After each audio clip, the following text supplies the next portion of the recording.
Well, thank you, Brent. Welcome everyone for joining. Because it's not a huge group, ordinarily if it was a large group, I'd say we'd hold off until the questions to the end. But if something comes up, by all means, take yourself off of mute and ask. I'll take some breaks in between some of the areas that we're going to cover this morning for you to open up with a few questions, and then we'll have some time set aside at the end to go through stuff. We're recording this Zoom session today so that in the future, for people that couldn't make it, and for the BIA to have some reference material. So we will be recording during this period of time. I'm also going to share the slides that we're running through today with Brent, so that if anyone wants access to any of that, I'm going to make that completely available for yourself. And with that, I'm going to start just giving. Oh, hang on a second here. I'm having technology problems. There we go. I'm going to tell you a little bit about myself. I work now primarily as a business consultant. I look after companies in Kamloops, but I deal with clients as far away as Brazil and Eastern Canada, and of course quite a bit within the province. I do a lot of work as entrepreneur in residence for Kamloops Innovation, which is an accelerator for startups based out of Kamloops. I also work with another accelerator here that's focused on helping companies grow a little bit quicker. Speak a little bit at our university in town, even though I've never been a student at a university. I still do a little bit of real estate investment, and through COVID, I found a new hobby. I'm a cooking show host with Shaw, and I have a YouTube channel, so it gets me in front of a camera a little bit more often. But I was where you guys were a number of years ago. I was in the retail sector, still absolutely love that. I had a chain of retail stores. And I was also in the wholesale side, so I kind of understood the retail from the supplier end as well as being direct from consumer. So that's just a little bit about my history. I'm going to admit someone else in. Here we go. Got to admit another person. I got to keep an eye on that. So when Brent talked with me originally about effective retail strategies, really wanted to address, and this was just at the start of COVID that he engaged with me, and over the past number of months especially, really got to digest a little bit about how much the consumer has changed. I think all of us realize that our lives are a lot different than they ever have been. Here we go. Got a little background noise, so if you have a conversation going in the back, if you don't mind just hitting the mute on, then we won't hear it. It might be Carl with his plumbing emergency, so I think I'm going to hit mute for him. There you go. So consumers, you might have already been finding in your retail end, they're looking for different things nowadays, or at least they're shopping in very different ways. Everyone here now seems to be comfortable online, and it's not just people in younger age categories. I think the seniors were the first to adapt to things, and a lot of that was just to be able to stay in touch with grandkids. So people at all levels are using technology and are shopping and researching different than they ever have before. And we're going to get into some of the ways that you can leverage that and help you in the retail sense. So a big part of the focus on the first part of this workshop here is going to be around the power of video.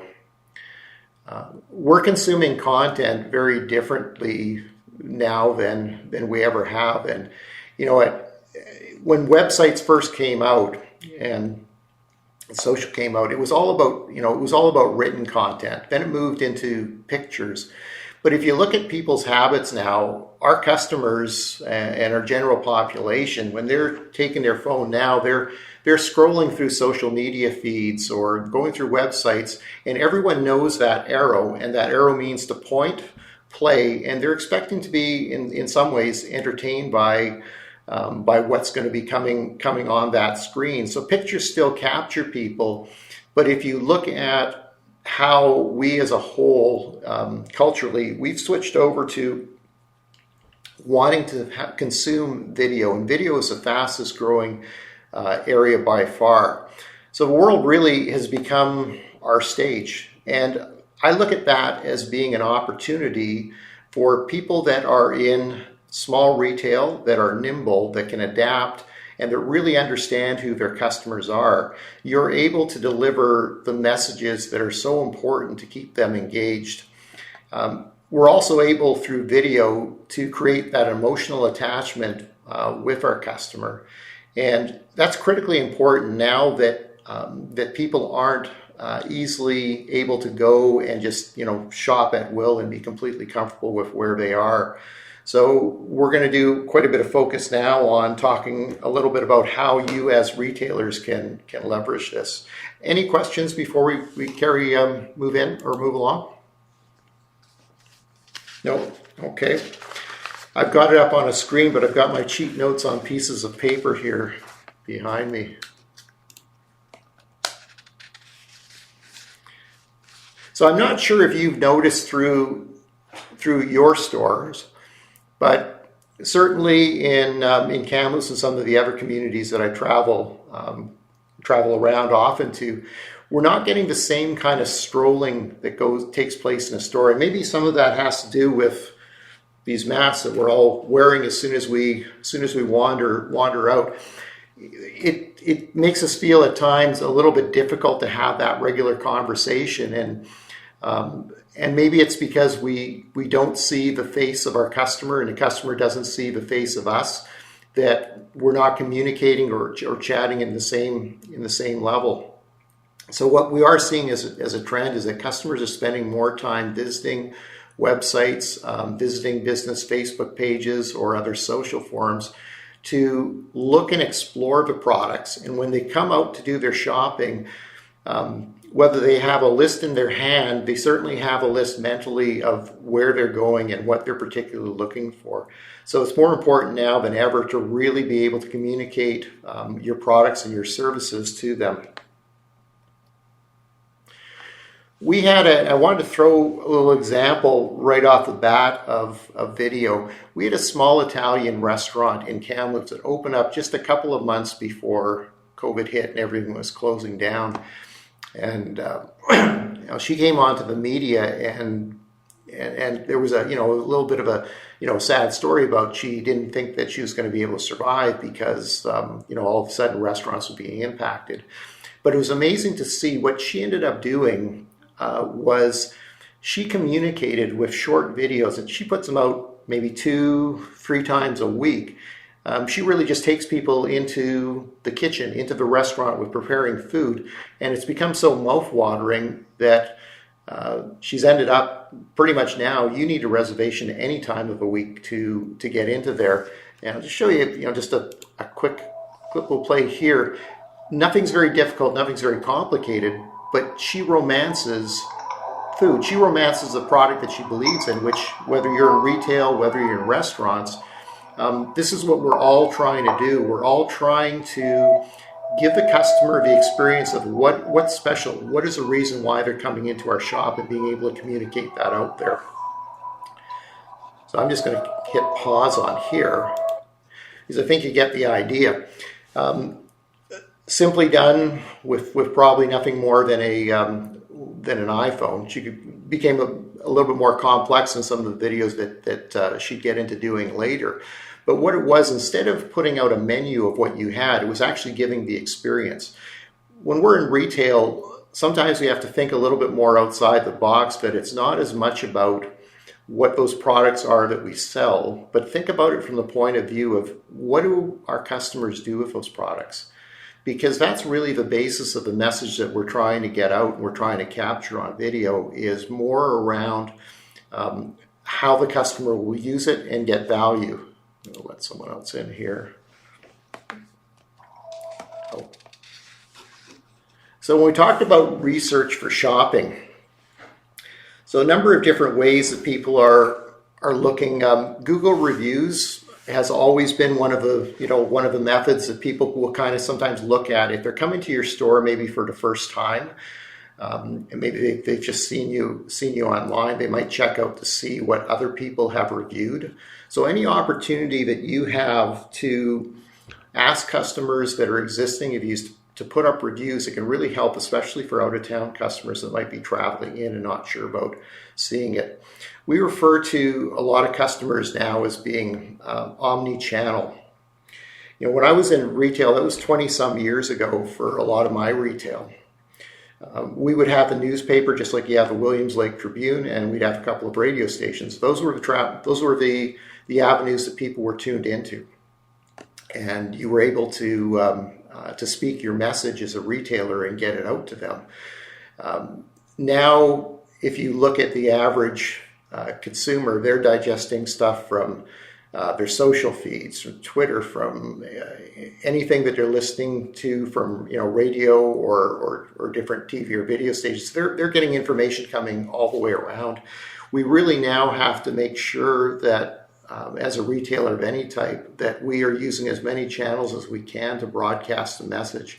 It's often not one singular message that drives a customer in now. It's generally a combination of them seeing you in very different mediums.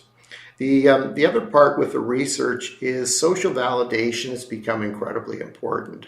And when I talk about social validation, I mean customers looking to see what other people they know, whether they're friends, acquaintances, or people that they look to, what are they shopping for? What are their trends? What are the stores that they go to?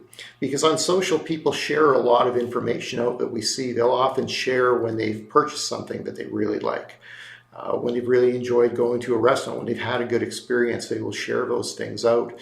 And whether we look at ourselves as influencers a lot, if we are consuming content and we're putting out content on media, we are influencing the public. So if you can look at ways that you can get more social validation, that's using customers that you have to be able to communicate and talk about your store.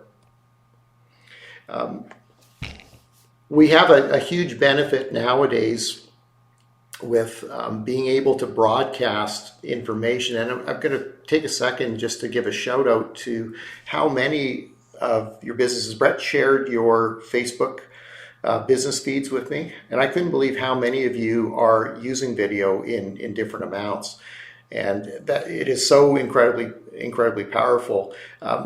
One example I point out to a lot of people is a landscape company in the town where I'm at. Every single day during the peak of their period, he was going out with a camera and walking the aisles of the different new plants and everything that were coming in and talking about it. So it was a way that, especially when we had a lot of COVID going on, that people could see already what they were going in to shop about. And that's an area or one common theme that we're seeing with a lot of retailers who have done well through COVID. And this is going to carry on past COVID, is being able to allow your customers and future customers to see what they're going to find on the shelves when they come into here. So on a typical day, it's annual planting season. Be wandering around, and it's kind of exciting when you're at the garden center, whether it's ours or another. So he would just wander through. He would talk to staff. He would talk to customers. But every day it was live. It was a live feed, and then it was posting afterwards with it. Yeah. So in creating videos, now before we go into the different types of videos, anyone want to jump in with a question that they might want to ask?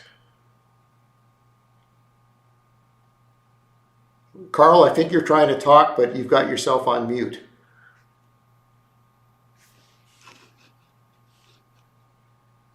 Can you hear me? How long are these videos? Most videos that are good for engagement are keeping them under a minute long. If they're ones that are communicating, a very, very short part of your message. And I'm glad you brought that up, because that will tie in really well with what we're going to get into now. Anyone else have anything before we talk about the different types? Right, well, let's move right into it. So we have the first type I'm going to refer to as selling style videos. And these would be where you're talking about a particular product that you may have, maybe a price in there. availability, when you can get it. And, those are good when used, when sprinkled in the right amount. Videos should be a mixture, and probably the greatest part of your mixture should be around the educational style. So educational videos, it's not like education going to school, but it's talking about what people might do with your product. It's highlighting an item that you may have and talking about how others use it. And sometimes we're surprised as retailers of how a customer uses something versus how we think about using something. And really effective retailers will often ask their customers, what do you do with that product that you buy from me? You seem to come in often getting it. What is your actual use for it? And when we can convey those stories about how someone takes what we've sold to them and why is it valuable to them, it's always great when someone buys something that you have. But I've been more curious about what are they going to use it for, and why was it important to them? Why did they choose that item over something else? And how is it going to give value to them afterwards? Because those are those stories and those are those messages that are great from an educational point of view. It's a wonderful thing to share with your audience, not just the item that you have and how much is it, but how some other people are taking it. What are they doing with it? So, there's a toy store. I don't know if the person that has it is in this room, but it was one of the Facebook pages. I loved it because there was so much talk about different toys, different items getting into that. It's all about play. It's all, because if the customer is really interested in toys and playing, and it really did a great job at communicating that message. Testimonials are another one, and that's probably one that we don't see nearly enough people using in their videos from a retail point of view. So testimonial videos are really based around customers telling you stories of why they shop at your store, why they buy particular products. When a customer talks with you as when you have call it your salesperson hat on in your store, they're usually expecting that you are going to say wonderful things about the products you sell or the services that you have. But it means so much more when a customer can hear how another customer of yours talks about their experience. Why do they come and shop at your store? Why do they like the particular products that you manufacture and you sell? So testimonial videos are one of the most powerful ones that you can get to, and this is really where you get to leverage the part about influencers, because people that are comfortable talking about products, about stores, they generally have a fairly good following within their social feeds, and you can get that added credibility and start to bring in new customers as a result of that. Then, of course, we have videos that are nothing more than imagery and branding. So they may be photos that you take inside the shot or particular products, etc., that just tell the story more visually. So sometimes it's a video that won't even have sound or talking that goes with it. And then the last type is what we call Q&A videos. So these are ones where, in your store, you could probably write down in any given store a dozen or so questions that are the most common things that you get asked all the time coming in. These are great topics for creating videos around, because that's really where customers are coming from a lot of times when they come in. So Q&A videos will often be putting out the question of what it is. Maybe you might be saying, this is something that we get asked a lot in such and such toys. And then you can go right into the depth of the answer on it. Because right there, you're addressing something that's a very common theme with a lot of customers. So look at those areas where you have your Q&As, so your common questions that are coming up, and create videos around them. To that earlier question that came up about length of video. So when you're talking selling videos, they should definitely be under a minute. When you come to educational videos can be quite a bit longer. Education videos are, often anywhere from 3 to 5 minutes or plus in periods of time. Testimonial videos, quite short. They're definitely under a minute, sometimes under 30 seconds. Q&As can be longer, just like educational videos. Q&As, because they are addressing something that's important to a lot of your viewers, they can be in more depth as well. Are we okay to move to another slide, or is there any questions before carrying on? Feel free to ask questions in the chat as well, everybody. If your audio is not working. Okay. So let's talk a little bit about what you use to make your videos and some of the tools and hardware. I'm going to take myself off of screen share for a minute because I brought in a few things with me that I use and other people use. Probably, the first part and the most common, smartphone videos have become mainstay in what we do. The quality is incredible in the last few years if you have a recent one for producing videos. Show of hands here now that I can see everyone. How many of you are using your smartphone to make videos for your store or business? Give a wave. Got to see a couple of waves up here. Yeah, a few waves. Yeah, you can tell they're quick and they're easy because we always have our phone with us. We can turn it on. We can do a quick thing. So smartphones, great way of doing it. Kind of the next. Yes. Fire away. I think Sarah was trying to show you their camera. Oh, could you put it up again? Oh. Okay, we're just really excited because we just bought this morning. We got like a microphone and a light that makes us not have wrinkles. Excellent. Well, that's great. Not that I can't see any wrinkles. You've got your masks on you really well, so that's perfect. No, that's, and cameras are really, we're not going to get out of this video portion or taking pictures in our business. This is an area of, like, when we're going to talk about gear here for a bit, I'm going to share some stuff with you, but this is a great area to invest in within your business because these are tools that are going to allow you to get into your customers' homes and allow them to really see and experience everything for you. So a smartphone does a great job. Another way that a lot of people are moving towards is a DSLR camera. Now, these come in very basic cost ranges now. They allow you to shoot, of course, in 4K, but probably the bigger bonus that you get to them is the lenses can give you some angle. So when you're in a store, you can shoot at tighter angles and get the big picture of what you have inside, a lot of memory inside them.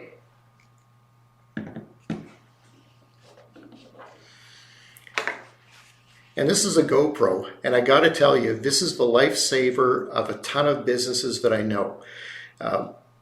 When we had that earlier shutdown in March, and it was really tough, and people didn't know like they do now about, we didn't know, was a mask going to protect us or how we go about doing it. So people were ordering shoes and coming by to pick them up. People were actually ordering a lot of items that they didn't want to go into the store for, but they were calling up retail and saying, hey, listen, can I get this? So we started to see a bunch of retailers go and they they would put on their GoPro, made them look like a miner, and they put record on or live stream, and they would wander through their store in the shelves talking about their stuff. I have amazing examples of retailers that would be doing that, and they would have people manning their phones, and they'd call up, and they were getting phone calls by people saying, can you walk back just a little bit over to there? Yeah, we'd like to have X, X, and X and put them in. So a GoPro is a way that you forget that you're wearing it because really they take the motion out, which is hard to do when you're holding a smart camera. But they take the motion out, so it's a fluid flow as you're moving. You can talk at the same time. They capture sound and video in a great way, and it really is, they are seeing what you're seeing through your eyes, and you can do your commentary as you're going and then edit afterwards from that point. So as you know, we think of this for people that are doing mountain biking or other extreme sports, but as a retail tool, they are outstanding for wandering and telling your story. What sort of editing knowledge would you need for that? And like, what's the process of GoPro to, say, your social? You know, editing actually isn't very difficult now. The different softwares are incredibly intuitive, and we all do well by being able to edit a video. I shoot a lot of video myself because I like to be able to communicate, whether when I'm working communicating some of the knowledge base or sales training. I do it when I'm doing my cooking. I help retailers in their stores and other businesses learn how to use their tools. But I got to tell you, it's not all one take. A lot of times it's about nuggets. And maybe the first type of videos that people do for their stores are usually smartphones. So you kind of take it, and a lot of times you keep it really small and simple. You have a dialogue going in your brain of what you feel you want to capture. Maybe you take a few cuts and you finally get something that works out.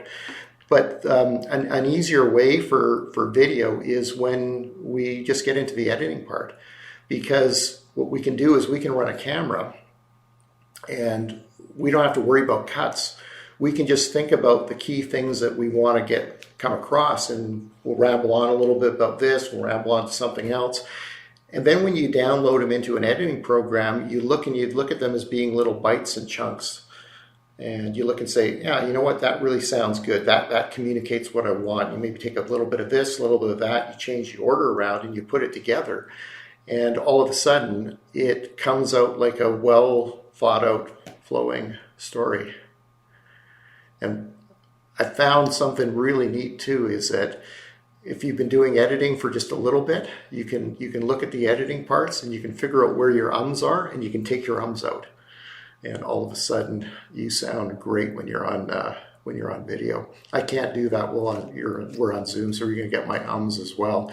But that's one of the I'm going to say that's one of the value adds. As soon as you can start using a little bit of editing software with your videos, you will start to be able to make content for your viewer and your customer that they can digest a little bit easier and find it a bit more enjoyable.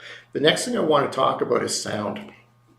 And smartphones aren't really great when it comes to sound, especially if you put one of these protective covers on it, it dampens it even more.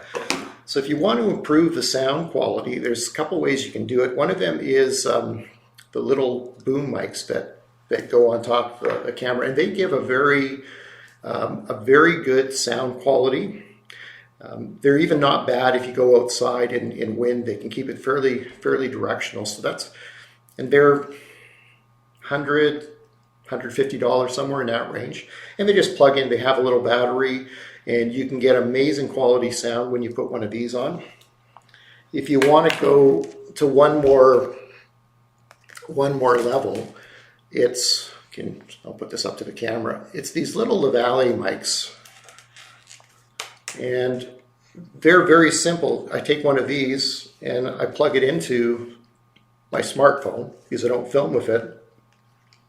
I turn it on to record, just have it over on my lapel, and it only captures my voice. So if you're in your store, and you have other sounds going on, you can talk with one of these lapel mics and you're not going to hear any of the stuff around you. It's just going to be capturing what you say. So they're not a very expensive item. They do need to be plugged in to a phone or another recording device. I just use it off of a phone. So if you're going to have two people talking, you would need to have two microphones plugged into two different smartphones. But that's kind of on your top end of sound. The reason I mentioned I put an emphasis on sound is sound means so much. When you watch a video, you want to be able to hear what someone's saying. And if you want to be communicating your message to your customer, if you can improve your sound quality in any fashion, whether that's a boom mic, a lapel mic, or maybe just a different camera that has a bit better quality to the microphone. When you use an editing software allows you to synchronize the sound from a different device to the picture that you have in a camera. It just does it pretty much automatically. It also allows you to change the levels of your voice or your sound, so you can get it to being the right setting for your audience. You can play it back and make sure that it's not too loud or it's not too soft. You can take out any static that you have inside. So those are cameras, those are microphones. A tripod is a great thing. You can get a tripod for your smartphone. And is it Sarah? Were you the ones that were just showing me your tripod that you had with the light attached? Yeah, this is a tripod. Yeah, so perfect example. That's simple and easy. So a little bit of light and a way of keeping your camera steady. I do not have a steady hand, so if I try and hold something, it jiggles all over the place. But with any camera, if you can attach a tripod to it, you can set a tripod up on a table, you can set it up on a floor, wherever it is, but you're going to get a nice, good static part to it. If you do motion shots, so if you want to do a lot of walking around shots, of course the GoPro is going to keep things stable. The other way, and this is probably out of the realm of what most would use, this is a gyro, but this is a large version of the gyro where I can put my DSLR camera onto it. But they come in really small ranges too, where you can have a gyro that just fits a smartphone. And the gyro, I don't know how it does it. It keeps your camera perfectly still, even if you're moving and walking around. So when you see those cool shots on videos where you're seeing people wander, move, and everything is just kind of staying perfect, that's what a gyro does for you. So you can walk and you can talk at the same time, carry it out and whatever you want to do with it. So those are that plus your editing software is really the mainstay of being able to communicate to your customer. Whether it's something that you look at in the next year or two, video is not really going away. And I spend a lot of time with businesses of all types, people in the manufacturing sector. I work with logging companies, a steel manufacturer. They are all starting to invest in having the ability to create content. In a lot of their cases, it's content to communicate with staff, with companies, to the general public, whatever it is. But when you're retail and you're relying on getting your message out to consumer, video levels the playing field. So your ability to create content about your store and be able to give an experience to your customer without them having to come in, it helps because they're actually visualizing, they're seeing, and they're having a similar experience to them coming in to see you. So you might not see them as often, but when you see them coming in, they'll be coming more purposely, and they're going to be coming to buy more directly from you. If you're doing video well, you'll find that customers come in, they feel they were part of the conversation that you were having on the video. They'll come in and say, oh yeah, remember you were talking about such and such and such and such. They feel that they were in that same conversation. So it is bonded and giving you a greater connection within them. So any questions before we move off of equipment? Carrie was wondering if you had any video editing program recommendations. I use one called Adobe Premiere Pro. And it took me a little bit to learn, but not long. I mean, I'm not even though I work with a lot of tech companies, I'm not really high tech. I've got friends that use a few other ones. There's different ones for Macs and different ones for PCs. But on almost all of them, if you Google and you look for a YouTube video on how do I do this or how do I do that, people have made these little 2-minute videos, and you can quickly figure out whatever you need to do. Even though these programs are really powerful, and you can make probably wonderful creations if you wanted to make little small movies. In regular business and retail, we probably use a couple dozen settings and features, and we just get to know what those are, and it makes it really fast and really easily for us to create content. And Sherry was wondering, can you do voiceovers in the videos? Absolutely. And voiceover is a great way because you can capture a lot of video just by wandering through your store, and then you can piece together different chunks and you can create a narrative. And when you're doing voiceover, you don't have to use your memory. You can write up a little script for yourself based on what you're seeing in the imagery, and you can communicate that over, and they're a wonderful way of ensuring that you get the right message that you want, getting all the visual part to it. Before we leave the topic of video editing, I want to talk a little bit about music background. Putting a little bit of music, which you can with your video, and music that's appropriate to what it is that you're selling or what you're showing, really enhances the experience. And you can download, there's lots of free music that you can download that's for background to have, so you don't have to pay for that music. You can put it behind, and it takes away all the dead spots. All of a sudden you sound like a TV personality when you put a little bit of music behind it. So it's a very cost-effective way to do it. So that is the general run through of equipment that you might need. I'm gonna pull up a slide for a minute here, but then I'll.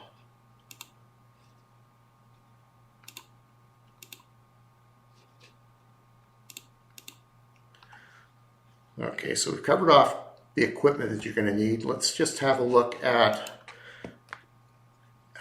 the next part, which is a part that is incredibly important. This sort of is that next step when after you're creating videos, you start to think about, well, how do I sort them? How do I organize them in a way that my consumer can digest or pick and choose through them very easily?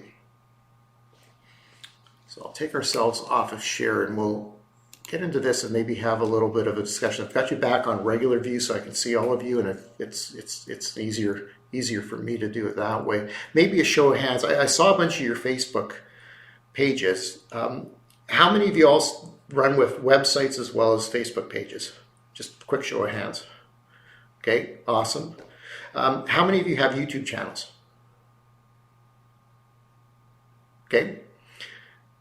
All right. Well, we got an extra area that we can put you into. So the Facebook page is great because you have your stuff, but you notice that when you every time you post and you put out something, it gets pushed down, and it gets buried down your feed. And yes, you do have a section where people can see all your videos, or they can see all your pictures. But the stats show that people rarely go into those sections on Facebook to look or scroll through. They tend to consume what goes through their feed. So it's great to have your content go out when you produce it, but at any given time, you only capture that part of the audience that gets it where it's scrolling. So you don't always hit all the people. So maybe you hit a particular group of customers one time, but once that bit of content that you've put through is gone, it just sits over in the archive. Yet you've created amazing pieces. So really, the next step for people once you start to create content is to put together a bit of a knowledge bank and to sort those videos in a particular way or fashion. YouTube is one of the easiest. So it doesn't mean that you have to change your platforms where you're putting stuff out to, but I look at YouTube as being a way to archive and make it available to people in logical orders. So it costs nothing to set up a YouTube channel, absolutely zero. You can set one up. You can set one up tomorrow. You can take those same videos that you've loaded to social media. You load the same version onto YouTube, but you can do a few other enhanced things. When you load them onto your YouTube channel, you can then sort them into playlists. So playlists can be, we think of playlists sometimes for music because that's how it plays along. But we can organize and we can call our playlists different categories of types of, maybe types of products, maybe types of services. And we can organize them in that fashion. So we can put videos that are similar interest to our customer together. So if they view one of our videos, they'll also see on the side of YouTube the other videos that we have that are similar and like. So it makes it very easy for them to jump from one thing they like from us also to another part of what they like from us. And this is a perfect way to put out your educational videos. And when I talk about educational videos, again, I mean videos that talk in more detail about your product and service. When people go back because they want to research your product, when they're getting really serious, that's when they will take the time to go into more detail, and they may look at several videos to see it from different aspects. There's a large content box when you put stuff into YouTube where you can put up to 5,000 words. 5,000 words is a lot of words. So you can be giving all your product description. You can be putting your store hours. You can have your link to your website. You can put all of that stuff. YouTube lets you do it. So you can link right from there. And when you have a Facebook channel for your business, you can create a Facebook banner. So you can have a really nice image that is good on everything from mobile to laptops to tablets, where it can be your main ad for it. And then it allows you to create one small video that auto plays. So that could be your introduction from you to welcoming them to your store. And as soon as they go onto your channel, bang, right away they're seeing it. When you move customers or get customers to go to your YouTube channel, they can click subscribe. And when they become a subscriber to your channel, they automatically are going to get a notification when you put out new videos. So unlike Facebook, where they're seeing it, it's a wonderful way because they're getting their first view at it. YouTube becomes an area where your regular customers or clients always know that they're going to get notified of something, that they can go back, and when they go to your channel, they only see your stuff. When they see your video on your social feeds, they see everything, and they can get more distracted. When they go to your site, they're just getting just exactly what you have on there. So YouTube is a fabulous place that's free, that you can organize your videos, and then you can use those links. So if you put out a newsletter or you put out some correspondence to your customers, if you have them on email, you can send them the link to your latest video. And you can ask them in that email that you're sending out to them, if you enjoy that video and you want to see more, just subscribe to our channel. You'll see all the new videos as they come out. So this is an area that probably is quite underutilized. The other part of YouTube is, we think of it as a video player, but did you know that YouTube is the second largest search engine in the world, next to Google, and Google owns YouTube, of course. Because it's not used as much, many people don't know how you can manipulate the search engine optimization for it. So by writing down, putting all your content that you want in there and your videos, you're more likely to have your video show up in the top of a Google search, because when you Google something, you Google a store or a type of product, and Williams Lake, you'll have the most dominant stores coming up in line, but they show you 3 or 4 videos. So a lot of retailers that create content and video find that they show up above their competitors because they show up on their YouTube channel. And if we know consumer habits, consumer is more likely to click on and digest something from video than they are just off a regular link that's going to take them over to a site. They feel they're going to get more direct information coming through. So again, this is another way that you combine a lot of these different areas. So you're still posting on your Facebook, but you're also posting that same thing onto YouTube. You're organizing it, and you're making it available for your customers to get the information on whichever way that they choose. In your websites, by linking in, I'm assuming that most of you show some video on your websites. If you don't, ask your developer, or if you're the one who does your own website, you can just put links in for the video so you have it playing. So it doesn't take up space on your platform. It's playing on YouTube, but it's showing inside your website. So it allows you to show a lot more video, which people want to see in their website. So you can, again, organize your videos on your website just through those YouTube forums. But you need to have a player like, or a platform like YouTube or Vimeo to be able to do it. So it's free, which means it's very cost effective, and it takes very little time. And YouTube has great YouTube videos on how to start a YouTube channel. So you can just walk your way along into it. In the knowledge bank portion, if you work with maybe suppliers or manufacturers, or maybe where you get your raw materials from, if you're into the crafts part, it's a great idea too if they have videos that you can share, edit, or link in and provide that content out as well. So before we move off of the knowledge bank portion, are there any questions that you want to fire away at me? Yeah. It was a Carl. You got to take yourself off mute because I can't hear you. Yeah, when you're taking a video from a supplier, am I able to still link it into from my store? Like, I don't quite know how all that's done. If they have it, usually they'll have it on platforms like YouTube or Right. Vimeo. You can download that. There's a service called Clip Grab where you can take any video that's out there playing, and it just converts it automatically into an MP4 video format. Cool. So a lot of people will take manufacturers' videos where but they'll maybe customize a little part around their store, so they can use that. Again, you can do that with all your video editing software. So we're going to move on to another slide here. So I'm just going to take myself off sheet or put myself on screen share again.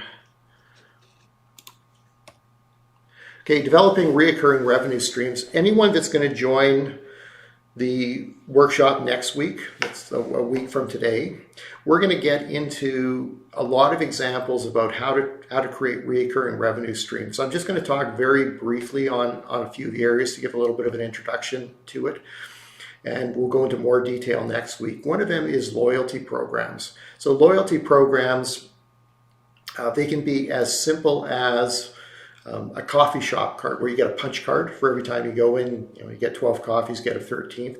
Really what we're trying to do in loyalty programs is we are trying to find ways that we can make it easy for our customer to keep coming back to us and have more reason for them to come back and more reason for them to come back often.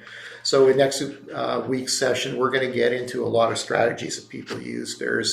I think we know when we go into a lot of big box, they generally have some reason why they want you to sign up for something that's going to give you, maybe it's points or something that you can redeem. What they're really trying to do is they are really trying to get your email address so that they can market to you and cross-market to you. So as a small retailer, you should also be looking at doing the same. You want to create that database, and you want to create some kind of a loyalty system that you can reward your customers for that loyalty. Service reminders is a common way of doing it. Anything that you have that is a regular consumable item that your customer comes back and forth for, if you can think about it as if they always have to come to me for this, is there some way that I can reframe the way that I sell that product or service to them, that they can have a longer or a greater purchase and still stage it over their visits with you, but that you can actually pool that together so that you know you're going to get their combined business. There's a reason why if you go and get your oil change, they want to get your contact information, because they know that after X amount of months that they need to give you a reminder. And people have become really good with reminders. We enjoy having reminders. So if we think about it in retail, if we have items that if a person buys, if you're a pet food store, if your dog ate this bag of dog food, a month ago, you need another bag coming up. So why wouldn't we be looking at having something that had them on a plan to reconsume where they could be reminded and have some form of incentive for them to buy the ongoing purchases? So we'll get into more detail about that, but I want you thinking a little bit about that reoccurring part to it. Clubs are another big thing. I don't mean golf clubs, but becoming a member of whatever you have going in your business, having a way of rewarding people. So sometimes we have clubs within a retail store where you may get some, whether that might be a discount, maybe it's a value add, maybe it's something that you get that's special through the year from a loyalty basis if you're part of this club. But maybe being part of that club or you earn points by sharing the posts or videos that you produce, by doing a testimonial with a customer that might earn them something, because it's an incredible value to you to be able to leverage that.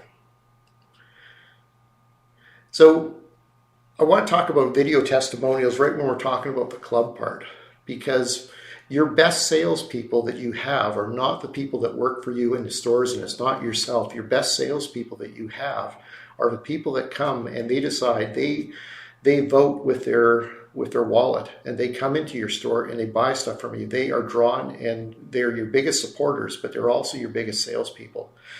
So if you ever want to increase your sales really fast, try to find a way that you can get them just talk a little bit about why they come into your store. Why do they buy that product from you? What do they use it for after? Maybe it's a gift item they're picking up. Why are they getting that item? And what do they think it's going to do, or how special is it going to be to the person that you're going to give it to? Because those are the compelling stories that you want to get. If you want to get a quick no out of a person, walk up to them with a camera and say, do you mind if I just film you on video for a little bit, talk about... People run from your store in a hurry. No one wants to talk directly in front of a camera. We lose our memory, guaranteed. Put a camera in our face, we lose our memory 100%. So how do you get testimonials from people? I found it a little tough. I got contracted a number of years ago to help some companies get testimonials. It was in the larger manufacturing sector from some of their bigger customers. They wanted them to do case studies and talk about it. And I was reaching out to people and saying, hey, look, I just want to come by, and if we could shoot a little video with you. They avoided me like the plague. And then the ones that didn't avoid me, when I got there and I set up a camera and staged it perfectly, they stood on the other end and they didn't know what to say. It was worse than not capturing anything. And I thought to myself, there's got to be a better way than this. And then I talked to a colleague of mine that was having great success with doing it.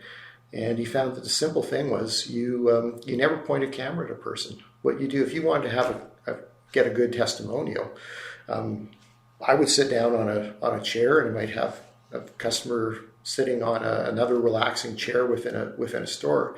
And you just say, hey, do you mind if we just chat a little bit about whatever those topics are? And I'm just going to turn on, I've got a camera over here to the side. If it's okay if we run that. And later on, if I go through that and there's any really good chunks of footage, would it be okay if I if I sent those to you, and if you were okay with that, and you like what was on there, that we could use that in a post. But most people, not a problem. After a couple minutes of talking with someone, if you have a camera off to the side, not pointing at them, they forget it's there. And it gets right back to normal conversation and business. And then you go back into your editing part, and as you know, you can cut and put things together. You get the most amazing nuggets that will come out. So 10 minutes, 15 minutes talking with someone just in your store with a camera running and asking their permission. The other thing that's an added bonus is people are so proud of what they do and what they did. So if you capture something that is one of those great moments when they're talking about that item that they get from your store, or what they like about your store, and you capture that for them. It's like giving a person a really good picture of himself they're really proud of. But now the way people show that they're proud in today's age, if you give it to them in a video form, is they will reshare that post. So when they reshare that post, they're putting it through their entire network. And the part we talked about earlier about that social recognition part, they now have broadcast all this out, and you broadcast out. It's showing that many more people that others like to trade at your business. Others like to buy things. When I was in retail, I learned pretty quickly that people enjoyed buying things that other people bought. They enjoyed going to stores that other people go to. They don't like to be the only one off. So if you're in retail and someone comes in and they really like something, maybe they like a beautiful piece of art or a picture, they look and say, "Oh, that's gorgeous. Do you sell a lot of these?" And if you turn to them and say, "No, never. No one likes that one," or "No one has ever bought that," they won't either. But if you turn that around, you say, "Yeah, you know that most people that come in comment on how much they enjoy that." All of a sudden, that gives them the social permission to move ahead with it.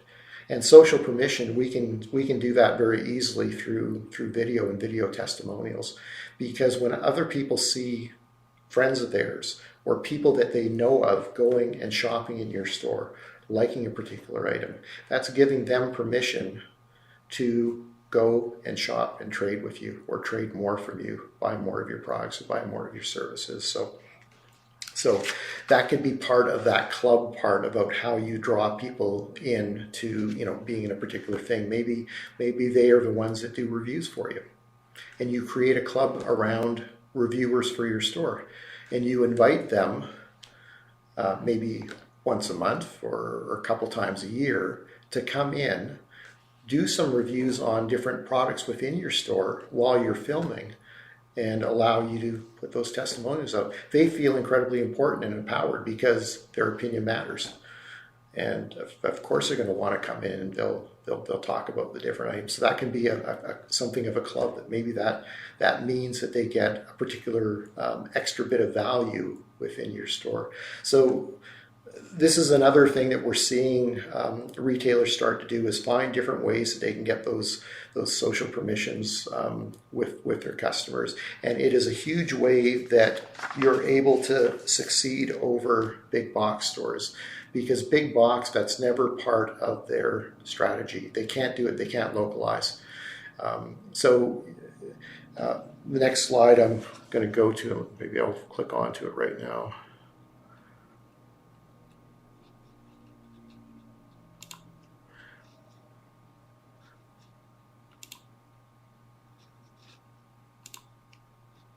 Here we go, you can see that. All right, let's go to the next slide. So creating loyalty over big box.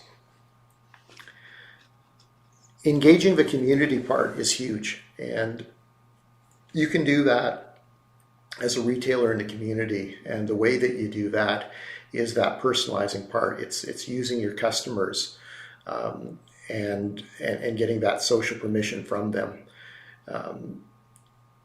Other things that you can do is highlighting customer of the week, customer of the month. You can create whatever way that you want to do that. Any way that you can make your regular customers feel special, or your new customers feel special. And again, I want to, whether you do that with video, whether you do that with still pictures, whether you do that with a write-up, Those are all very effective ways that you can attack a level of retail that a big box cannot do. It's just not within their strategy plans, whether you're a Home Depot, a Walmart, anything else. They will never be going down that route, and that is one of their Achilles heel, because you can actually do stuff that's meaningful to the people that trade within your community. When you have staff members, create video, create write-ups around your staff. Why do and more of those personalized stories? Why do they work for you? Why do they enjoy coming in there? Why do they enjoy helping the customers that come in? What does it make them feel like and do? Also leveraging the different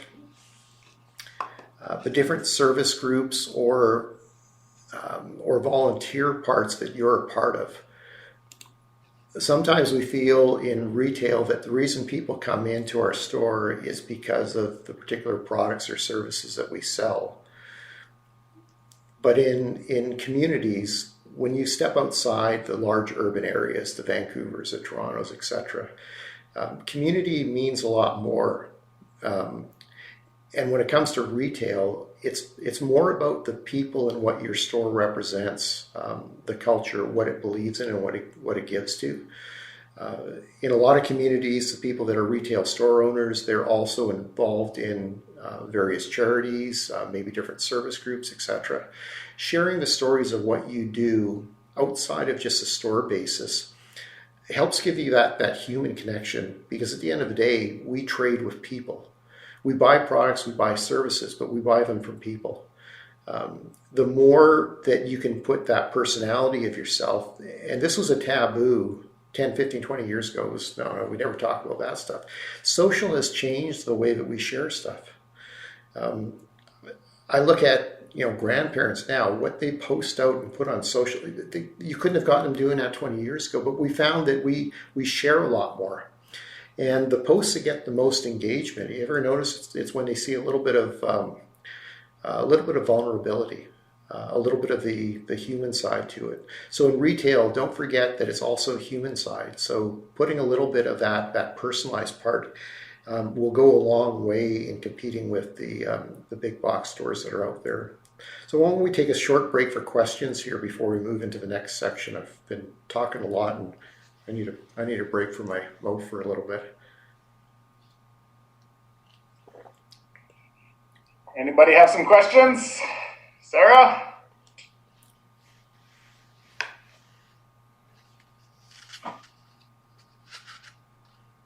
Hi. Okay. Yeah, I do. But I was saving my question for the end. Maybe could I ask it now? Sure. Okay. I'm gonna take this off. Are you familiar with the website Patreon? No, I'm not. Okay. That answers my question. Oh. We didn't know it was worth it to invest in all of our time learning this new way to get our voice out there. We find that we really struggle with the algorithms on Facebook and Instagram being seen. Mm-hmm. And so this one promised that they didn't use algorithms and it's just for your followers and stuff. So, but if you haven't even heard of it, then that's a social media platform, right? It's a social media platform. We were just wondering if. Yeah, no, I haven't heard of that. I know there are a lot of things that come out that are trying to beat algorithms, trying to get you more stuff out there. But I haven't heard of any that is a silver bullet. Okay. Thank you. Other than more content is still more content, more engagement, and creating stuff that people will look and view. Okay. Thank you. You're welcome. Danielle, that's a wonderful helper you have in your store with you. Daniela just got a Instagram page, and now she'll have to get a YouTube page. Oh my God, I cannot keep up. I'm not trying to give you more work, but my main goal is I want to share with you things that are working for others in different markets, and it's a little pooling of different areas. And And we're certainly seeing that we do need to adapt in different ways right now to get people engaged. But there's never been a better time for retailers to be able to communicate their messages than what we have right now. So you are at an advantage, and you're at a very good period of time once we get these vaccines out to everyone. I'm going to show my screen with just an example here of one organization that hang on. Can you see that is on your screen, or did I just press the wrong button? Nope. Oh, hang on a second. We also have one more question from Vicky, if you have a second. Vicky, you go ahead while I try and figure out my tech here that's not working. Here we go. Yeah, I guess everybody, if you see Vicky's question in the chat, you can respond as well, what you feel. Vicky was just wondering if she only has a Facebook page at the moment, how important do you think it is to also have a website? So Vicky is with Bell Broom and Cauldron. You know, if it came down to like a website where that will work out better or more importantly for you is going to be if you can be doing some form of e-commerce with it. If you're not set up for e-commerce, I look at websites now as being less important than they were at one time. You had to have a website, you had to have your web presence. Now, if you're using a website, I look at the prime purpose of that is going to be somehow trying to direct towards a form of e-commerce, a way that your customer, whether they buy directly online, but that they can communicate what they want from you and do enough of that research to get them a little bit further ahead in that buying part of the process for you.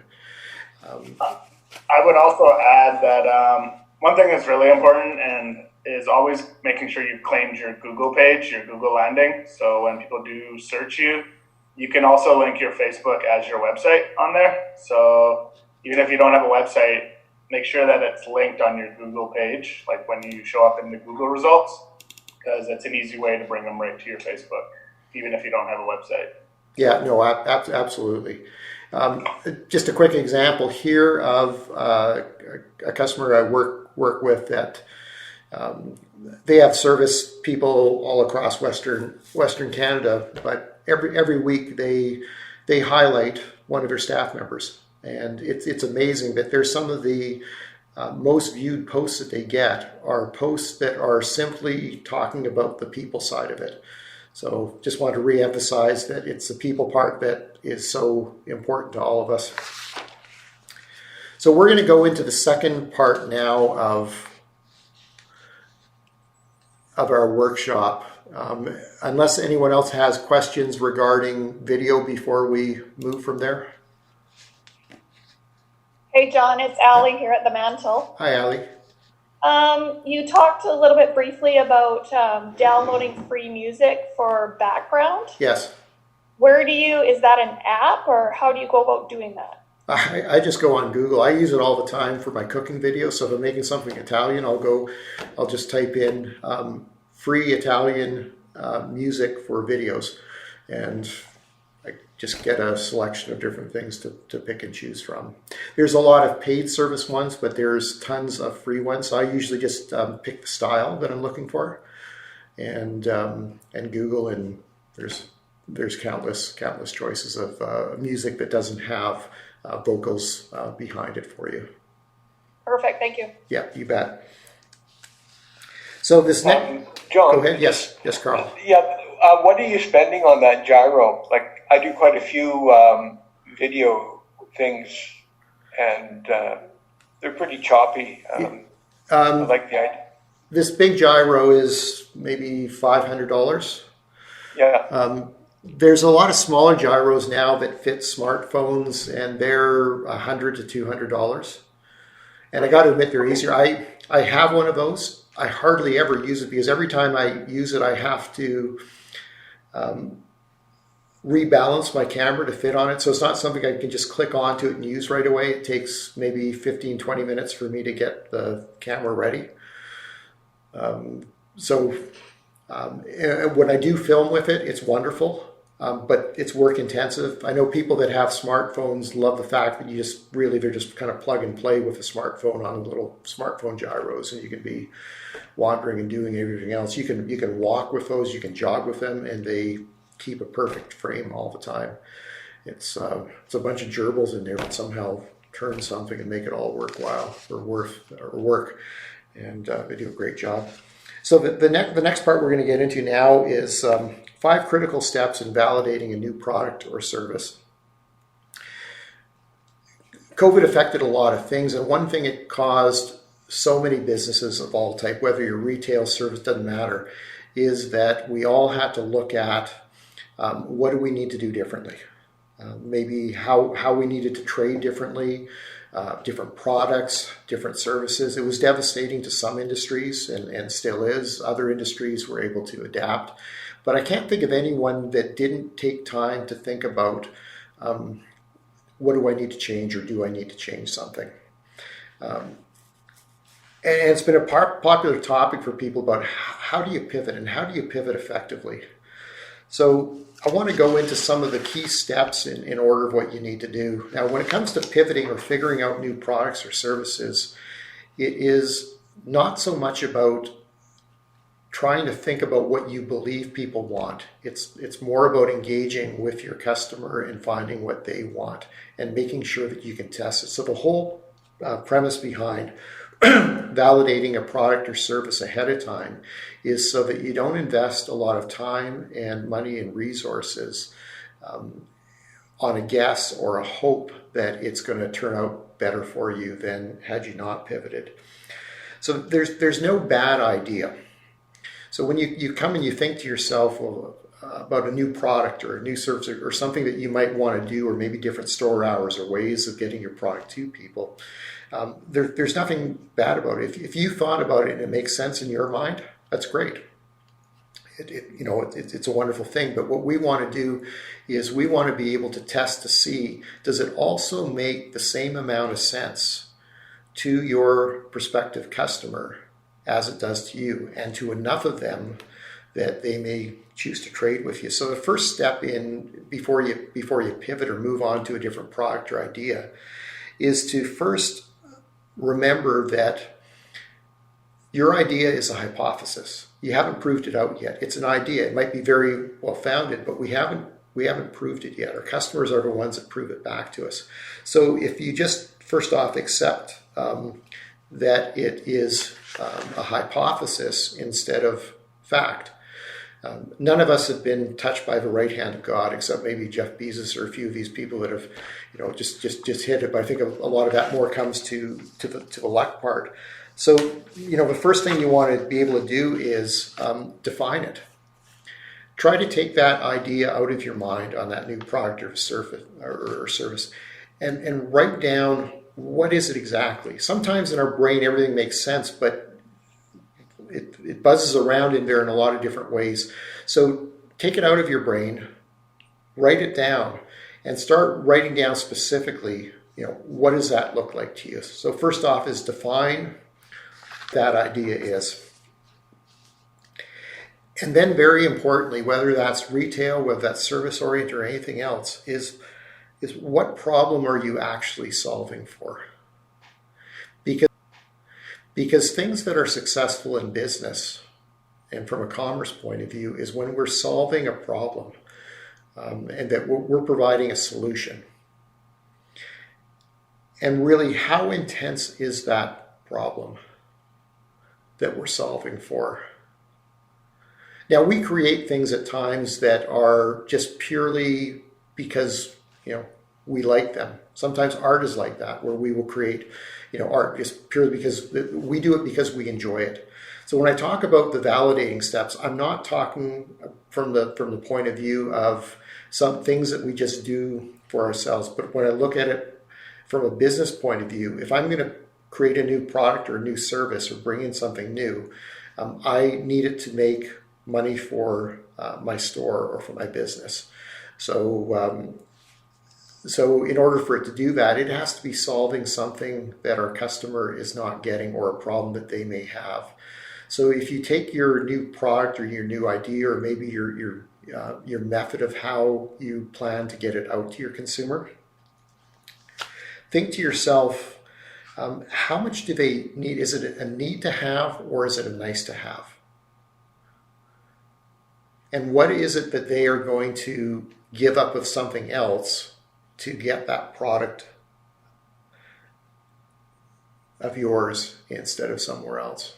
So products that we sell, when I talk about them as being problems or as solving pain points, they're doing something for a person. So if we sell toys, the pain point might just be, boarding a person wanting to maybe, play games with loved ones, occupy time, whether that is. So it's solving a particular pain.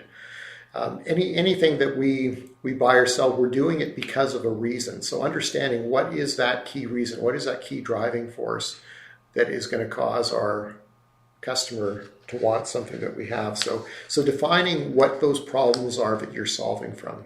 So before you put that new service in, just doing something because it's different isn't good enough. If you were going to change the hours of your store because you believe that people would want to trade or come in and trade a lot later with you and they wouldn't come in early with you, that could be a good hypothesis. But you really want to think to yourself and have some kind of a list of what that rationale or reason is that would eliminate a pain from your customer and make it easier for them to trade with you at what those different hours would be. Then the next step you really have to look at is who's your target customer, and very specifically, who are you making that change for? Who is that new product for? If you can't define who that target is, maybe you shouldn't be changing your business model or bringing in that new product or service. So first we want to identify who's going to buy that from us before we just pick it up. If you go back to the movie Field of Dreams, if you build it, they will come, or if I buy it, they'll come, or if I put it in my store, they will come. That was Hollywood. In reality, they don't always come that way. So unless we have unlimited time and unlimited money, we need to be a little bit more specific when we're looking at stuff. So if we can, define that hypothesis, what that problem is that we're solving for, who we believe would be that customer that will want that new product or service that we have, then we get into the next step, which is the really big important one. Because we defined all of those other items, does that mean we're going to be successful? Show of hands. Anyone wave? So who is the person? Who is a one person that casts the largest vote for us all the time? Anyone want to take a guess? Bonus points if you get it right. The one person's opinion that matters most, and it doesn't matter. And our customers. Exactly. Here you go. Sarah, that was creative, you holding up that sign. Yeah, it's our customer. Our customer is the one that votes, and they vote with their wallet. So when we're trying to create a new product or service, it would seem foolish that we don't invite them into that part of the process, because they hold all the keys. If we knew what our customer wanted, we would fill our shelves with it, wouldn't we? And we'd probably be doing very well. So the key to success is engaging your customer. So we call that customer discovery versus customer selling. So customer discovery is where we take a new product, service, or an idea that we have, and before we go putting it into market or buying that or selling that or creating that new service, we talk with our customers about it, but not from the point of view that we're trying to sell to them. And in customer discovery, it's key that we talk with the people that we believe will buy our product. So an effective customer discovery, do you know how much our friends and family count for? Zero. It's not because they're not intelligent, wonderful people. Maybe it's because they are too wonderful of people, and they'll give you encouragement or go along with your idea because they feel that's a nice thing to do. Or maybe they're the negative friend that always thinks about the glass half full, that's giving you that wrong piece of advice. So we take our family, we take our friends, we move them out of the equation. And with customer discovery, we want to go back to those specific people, the targets that we've identified, the ones that we believe are going to come into our store and buy that product or service, and they're the ones we want to talk to. Now, if we talk to them in the same context that we do when we're selling something, and instead of asking them their opinion, we're really kind of telling them our rationale of why we're going to do it, chances are we're not going to get that real opinion from them. We might just get them agreeing with us, we might get them disagreeing, but we're not going to get that true form, and we're not going to find out what's really driving them. So let's keep this in the context of retail. You could be looking at a new product line or a new service for your store. Now, you may have customers in that you're talking with, maybe regulars that buy products from you all the time. You could, instead of telling them that specific product line that you're looking at bringing in, you might say to them, listen, can I get your opinion? We're thinking of adding something new into our lineup. And you suggest a list of some different maybe product categories. And you've got the one that you're really excited about buried into that list. Because what you want to do is do this blindly. You want to hear feedback from them without it being solicited to them. So what we want to do is get their honest opinion of maybe the type of product or the type of service that would be important for them. We also sometimes start conversations in discovery by just asking them questions. Maybe they're in our store and you ask them, if we were to add 2 new items into our mix this year, what would those items be? And why would they be important to you? Because discovery is all about letting our customer lead that part of the conversation. Because if they were telling us, and if there was a lot of our customers that were asking for similar things, that would be quite a bit easier to justify bringing in a particular product line or service. So say we get to the point that we show our customer that new product that we're looking at, and maybe that's just in a digital form because we still haven't ordered that in yet. This is a perfect time to try to get that real direct feedback from them beforehand. If we just ask a person, do you like this? Well, quite often they'll say, yeah, I do like it. It's really nice. But does liking something translate into buying something? Show of hands. No. Yeah, it's kind of, really is that kind of mix. Would you go to the bank and take out a loan because people said they like something?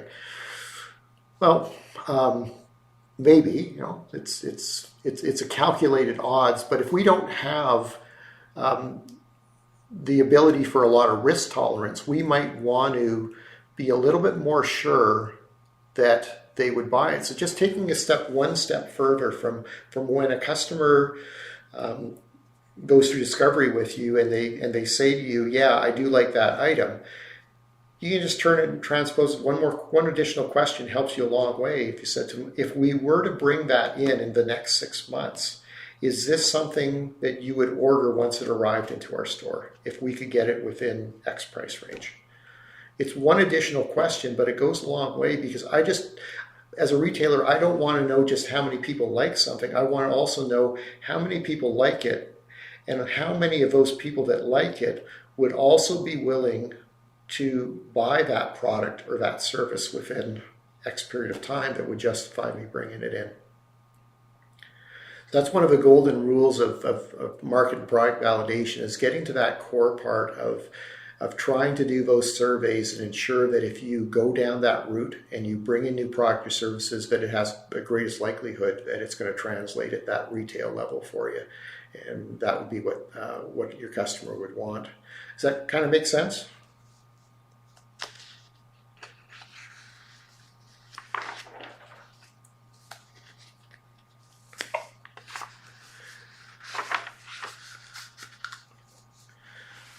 So we are now getting into the official time for questions. Now this what I'm hoping for would be a time that if you have maybe some specific things within your business, within your market, that we can talk about, and I welcome any feedback in from the group as well, because collectively we're quite smart. Individually, we're sometimes okay. So use the power of a group and the power of a network for that portion. So let's open up now to questions that you may have regarding retail and competing out there in this marketplace and during COVID.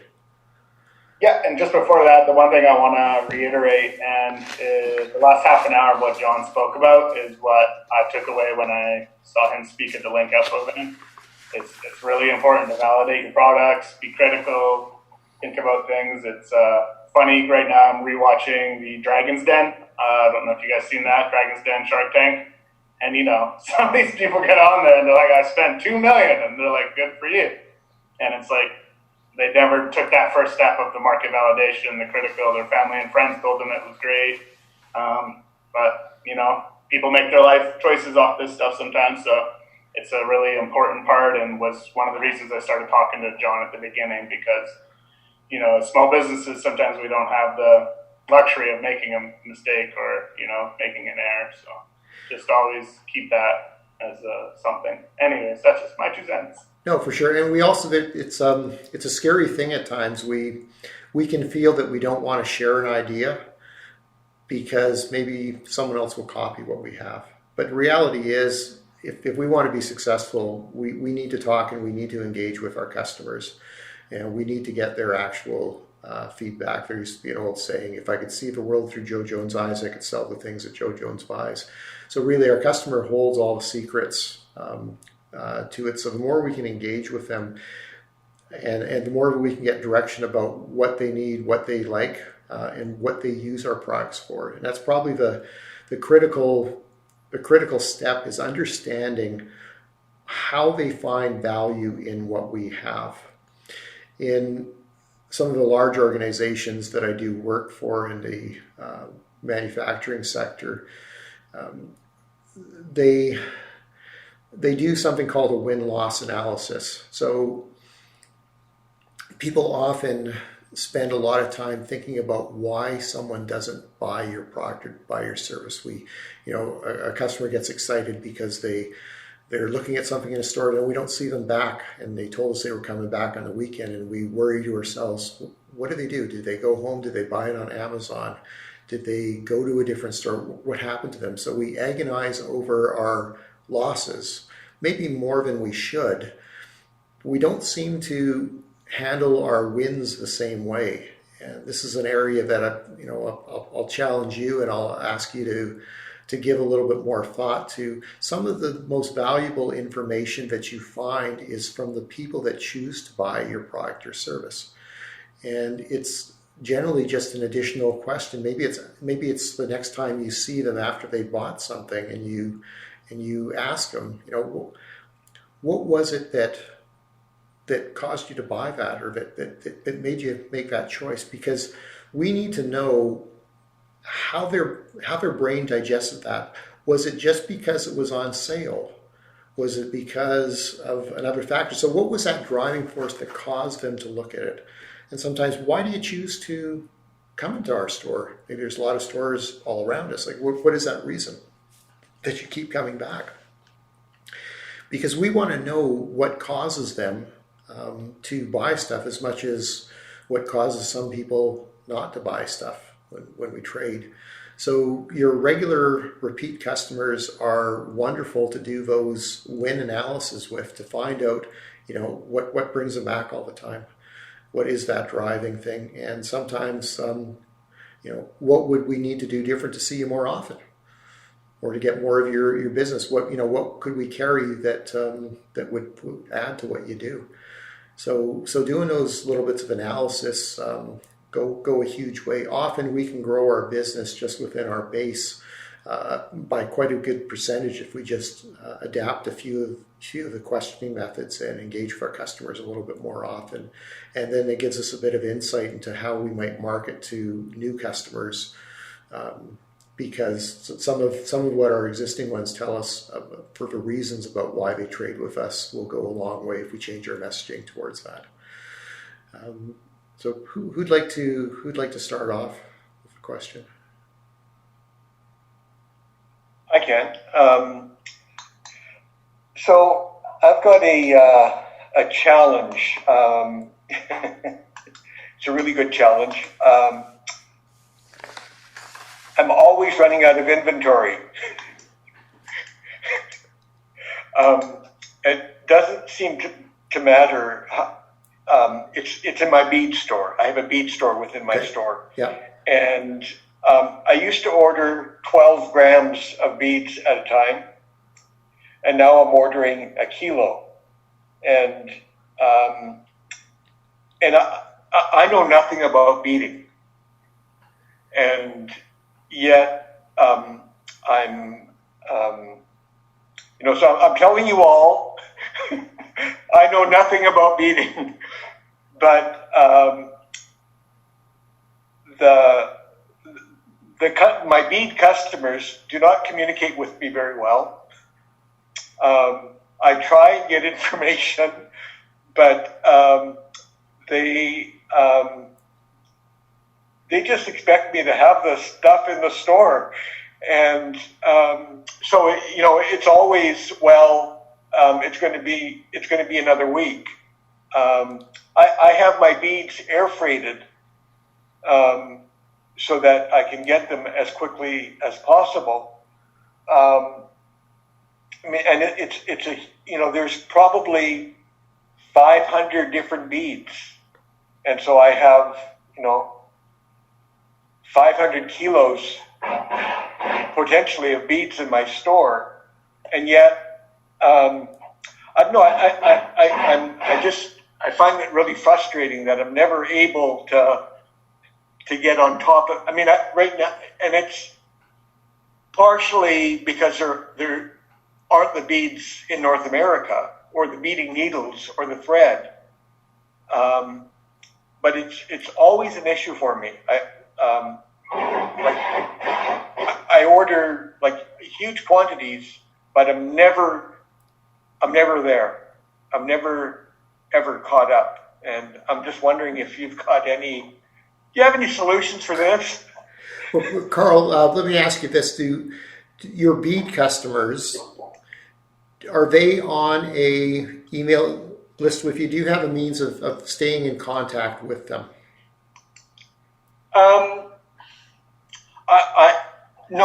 I haven't. Okay. If you were able to get them to be part of some kind of a bead club that you may have, where you may share inventories with, because it sounds like at times you would not be able to fulfill things that people might need or want. If you get creative with having a reason for them to get onto your bead newsletter, your bead update of what you have.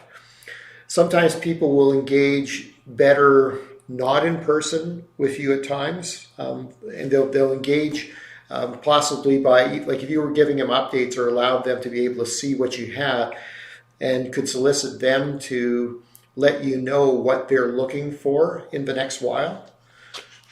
Because if you can communicate the message with your customers that you're always buying and stocking, but if you could find out what their plans are next while, you could ensure that you can have what it is that they're going to need. Because maybe those are consumables that some of them wouldn't mind placing some orders ahead of time for you. I think his plumber's His plumber's got him going, yeah. Carl was on early, and he was, yeah, there we go. Success! Yeah. Perfect.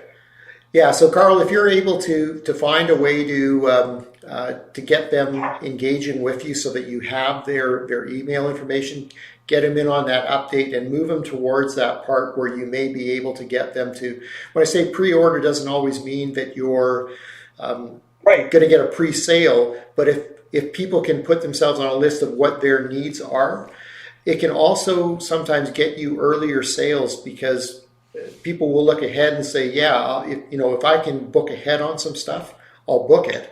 And I'll come in, and I'll come in and I'll pay for it as soon as it arrives into you, instead of you trying to guess what they're going to want without knowing what that crafting might be. Yeah, like I would say, maybe not the correct terminology for this instance, but like you don't have a leading indicator, you have a lagging indicator. Like you're finding out at the end, but you don't have any sort of means to find out what is your leading indicator that you might have sales coming down the pipeline. So communicating. Yeah, I mean, you'd think it would be pretty simple to keep red, white, black, and yellow beads in stock. Is it seasonal? Like, have you ever dumped the data into like seeing trends? No. Well, it's seasonal in terms of there's certain levels of money available this time of year. Gotcha. And so then now we're getting huge orders. Mm-hmm. Buying 500 grams rather than 4. Mm-hmm. But then, so then the issue is, well, to buy the 500 grams, well, then I've got nothing left again. Yeah. I guess it's a great problem to have. Yeah, Carl. I'm not complaining.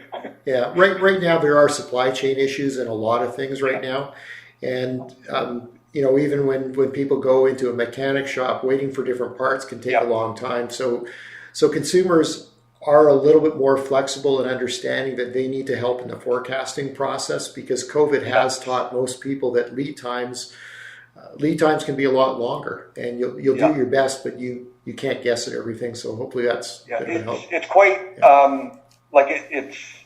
it's apparent every day. Like right now, and since April last year, I haven't been able to buy a good rock polisher, which it's because of the supply chains. Yeah. No, supply chains, that's an issue. Does anyone else want to sound in with a question regarding your business? It's not so much a question, but it's just a thank you. Oh, I only just opened up my business in November, and I've done it small, and so I've been kind of slowly growing, and I'm at the point now, like I try to ask customers when they come in, like, if you're not seeing what you want, let me know what you're looking for kind of idea, because like you said, I can guess all day long as to what the heck I think people want to look for, but getting their opinions is huge, so thank you for mentioning that. And that was what my concept was today for my posting, was Tell Me Tuesday, because I have a bunch of orders that I haven't quite hit the button on yet that I want to know where to go next, because I'm small, I don't have all this money to spend on things that could work or could not work, so that was my post for today, so thank you for touching on that. Oh, well, that's wonderful, Danielle. And I'm guessing that in a lot of these cases, you're gathering contact information from the people that are giving some input. Yeah, I've been in marketing and stuff before, so I know from looking at my inbox, I haven't really touched on the email marketing aspect because it drives me mental waking up to 60 emails. So I haven't launched any kind of aspect like that. Like Brent said, I'm still kind of new. I've got Facebook and finally got Instagram. Now thinking about YouTube, I'm like, yeah. Well, try not to throw too many more things, but if you get email addresses from customers, there's a lot of extra things that you can do, and a lot of things that you can do that are more in an automated form. It's moving a little bit off of one topic, but I'll throw one other thing for you, which if you have an email address, you have the ability to create them as a contact in a CRM. So there's CRMs like HubSpot, what they are, customer management relationship tools. So HubSpot has a free CRM that allows you to enter all of your customer names associated with an email address, but then you can add different properties to them. So you could define a lot of different things that are of interest by customers. Yeah. And then I used to use MailChimp before was the one I used. I have my whole system set up through Square, so I just finally finished building my website. That was fun. But I just finally got there's an option on there for email marketing campaigns and stuff with collecting emails. So that's the next thing to look at. But yeah, it's good to know. Yeah. It's, oftentimes we get new things in stores, but if we don't have a means to reach directly out to our customer, we rely on them finding out about the new product the next time that they visit our store. And if they're not visiting in the same frequency as they were pre-pandemic, it can be longer periods of time. So, by using, whether it's email, by using your social feeds, anything where you can share out what's new and what's coming. And even sharing out in the case of Carl there, like if you're very active in your social part and you're communicating well by video, you can always let people know that, at the end of this week, I'm going to be placing another order for such and such. We're receiving longer than normal lead times from our manufacturer and supply chain. So if you have interest, even if you're not able to come into our store, you can pick up the phone and call me, and we can get stuff arranged and sorted out. Some people are very effective doing what I call pre-sales, which are getting that customer input ahead of time and adding their requests into the next order that you have, so you can build your quantity for your order. And you have also essentially secured that customer, that purchase for yourself. I think that's a very smart idea, because that's what I do, because I have refills. So there's a lot of out-of-town customers that would like to order larger sizes. So I've been wanting to take advantage of that too. Yeah. So next week when we do this workshop again, we're going to be going into some ways of expanding the retail opportunities. So in addition to going through the reoccurring revenue streams, we're also going to get into depth on how do you build stronger relationships with customers virtually for those that aren't coming in as often, or those that might be from out of town and we don't get to see them as often, but we want to maintain a very strong base with them. Also, how you can merchandise and package groupings or items together that you can increase your cart size or your consuming size, or increase the frequency of when they're going to purchase. And then the last one ties into what you were mentioning about, Daniels, is we're going to get into a section on how do you close retail sales more efficiently over a telephone. So if you're not set up on e-commerce and you have customers coming in, sometimes we get into this feeling that if they don't come into my store, I can't sell to them. Like I need them to physically come in. And it is very easy for people to pick up a phone, and they're more than happy to give credit card. They do that for ordering of so many items. So sometimes it's just changing the way we frame our conversation and making them understand that they don't have to physically go in. It was a big lesson that a lot of people learned in the COVID part, was that some people closed their shops up way too early because they believed that if I couldn't have my regular group of customers in, I didn't have enough to trade with. Yet many found that stayed open and then used their social channels, that they were able to re-educate their customer that it didn't mean they had to come in for a visit. You could walk the aisles. You can be their eyes. If they're a regular customer, they often know what they require. So we can often set aside things that people want. You can show an inventory, you can show a grouping of what you have, a shipment that just came in. And you can let people know through your channels, I only have 30 of these. They've arrived in, I probably won't have another order till X.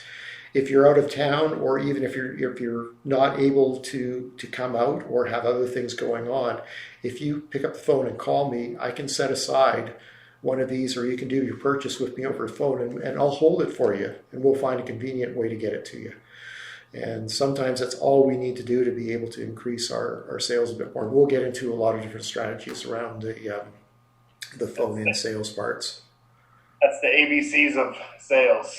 Always be closing. Well, I don't look at it as you're trying to convince a person to buy something they don't want. What you're trying to do is we're trying to make it easier for them to get what they do want and consume what they have. And sometimes it's just about being a bit more flexible. Because retail's a tough one because sometimes people feel I need to go to a store to buy. And as a store owner, we feel that they have to come in, but really it's just a matter of we need to exchange goods. And can we do it in a different fashion, in a more creative way? Great. Anyone else want to join in? Come on, Jen. I'm sure you got lots of questions. I can hear you in the next room.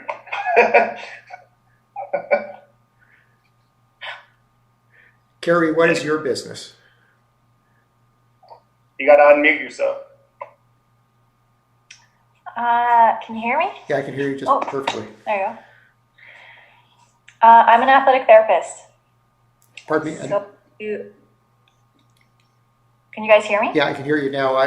What type of therapist?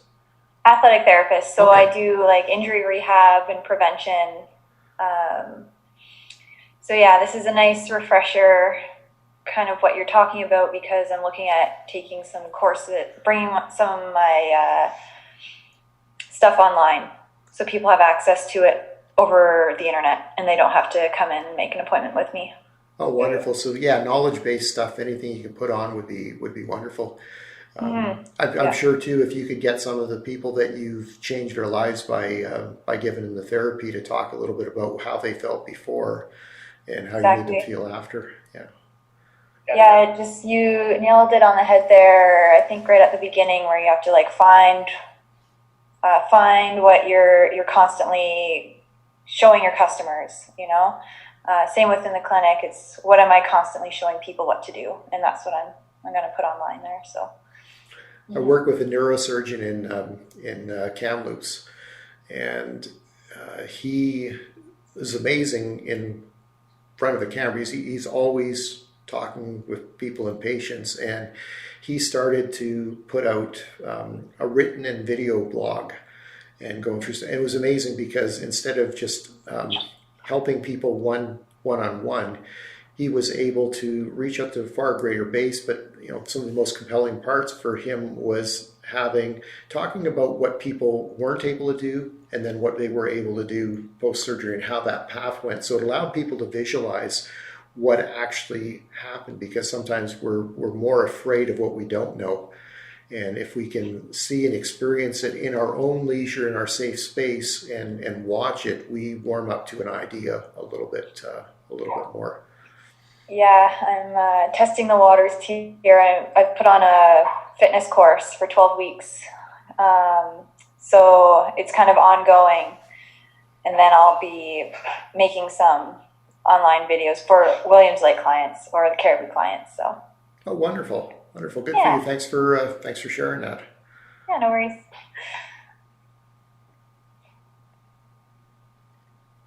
We got right around 10 minutes before Brent pulls my plug until next week. Does anyone else want, or do you have any questions that you would like addressed next week? And if you think of something, say, in the next day or so, and if you fire it over to Brent, and he gets to me right away, what I'll try to make sure I do is pull in a little bit of research and be able to respond to that when we go into next week's session, if you're going to be joining in on that. Sorry, I missed you. What was that, Brent? I wrote down Q&A emails, maybe. Oh, yeah, okay. So Q&A email. We're on the same page, right? Yeah. Allison, I know you just got back. John was just wondering if anybody had questions specific to their business that they wanted to go over.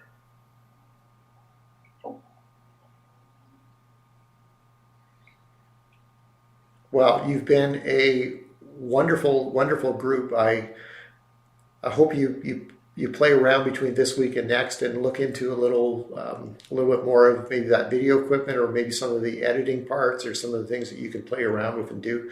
If an old guy like me can learn how to use the cameras and do all that stuff, I guarantee that you'll be able to do that. If you want to get a chuckle and a laugh, and you go onto Facebook in the kitchen with John, you'll see me cooking and embarrassing myself. I started that when COVID hit. It was in March. My family went up to their cabin to stay in isolation. So I did the shopping, and I was going into the grocery stores, and everyone was carrying flour, and they were carrying yeast, and when I looked around, I guarantee that a bunch of those people didn't know what they were going to do with that flour when they got home. So I started by making an easy no-knead bread recipe, and then teaching people how they could make yeast on their own, and that's kind of what kicked it off and started it. And it's weird how when you build your following, when you contribute, and I do it all through video storytelling, where I'll share and go through that. We don't have to be actors.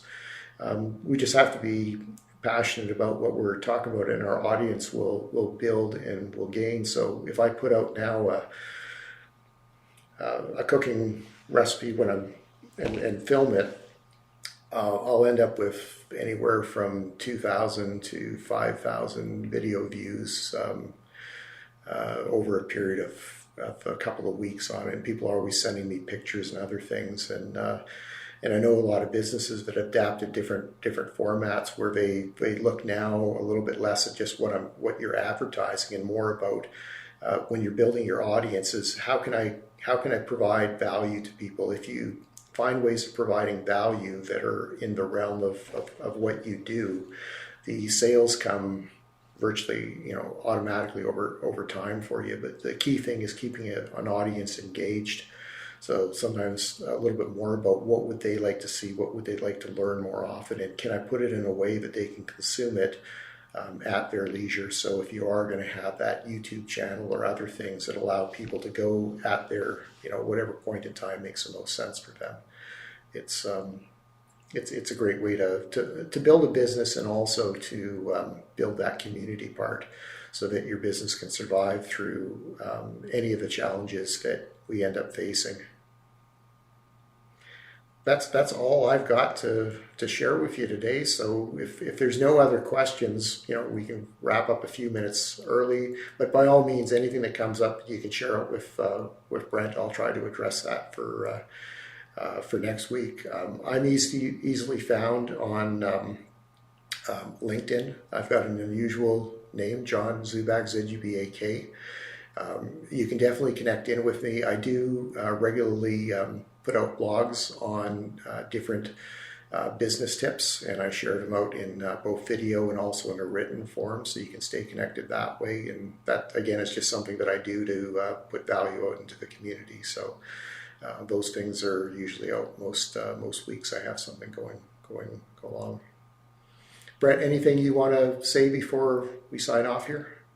No, just really appreciate everybody attending. I know it's valuable. Your time is valuable, so we appreciate it. Hopefully you took something out of it. And always remember, if you have specific questions for the BIA, how we can support you, we'd love to help you. So hopefully we see you all next Tuesday. Feel free to invite any other business owners and let's share. John. Wonderful. Thanks very much. Hopefully I'll see most, if not all of you, next week.